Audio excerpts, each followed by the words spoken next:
du ponton abandonnée, celle du marché principal oubliée. Quant à la mise en place d'un jardin d'enfants à cet emplacement, les habitants n'y croient même plus. Rodrigue Gardinet est âgé de 31 ans. Il a grandi à Regina et est de retour dans la commune depuis maintenant 7 ans. Des actions de l'ancienne mandature, il dit n'en retenir que très peu de choses. On a espéré beaucoup et voilà ce qu'on a, des bancs. Juste, excusez-moi, 5 bancs et une selle qu'il a appelée la place de la Liberté.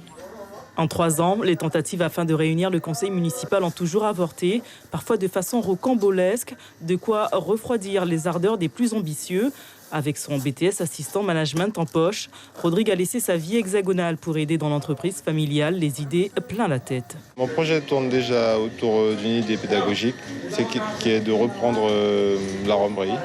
Une romerie oubliée s'appelle Romerie au Bain. Le problème, c'est que je vois des personnes agrémentées pour faire le projet évoluer, mais ça n'aboutit à rien à chaque fois. La léthargie de la commune, un constat que partage une partie de la population.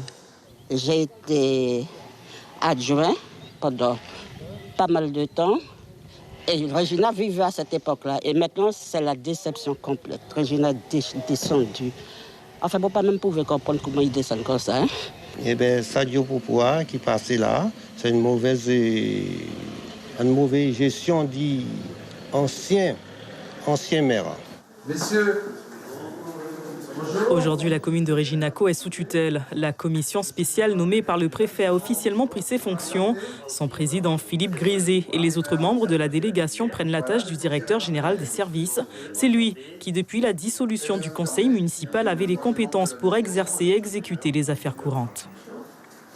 Bonjour, je vais vous accompagner dans le bureau du maire. La commune ne pose pas de problème particulier. Comme toute commune, elle a bien sûr des plus et des moins, mais pour l'heure, les choses se passent très bien et avec un effectif stable. Le président de la délégation s'est assis avec autorité sur le siège du premier magistrat. Il compte bien mener sa tâche à bien. je pense venir plusieurs fois par semaine. Et donc, on va mettre tout ça au point. Puis, surtout, on va préparer les prochaines élections pour que notre mission soit terminée dans les délais. Et on n'en a aucun doute. La population observe avec attention cette mise sous tutelle. Elle attend donc patiemment les nouvelles élections. Selon quelques indiscrétions, des prétendants sont déjà sur le terrain.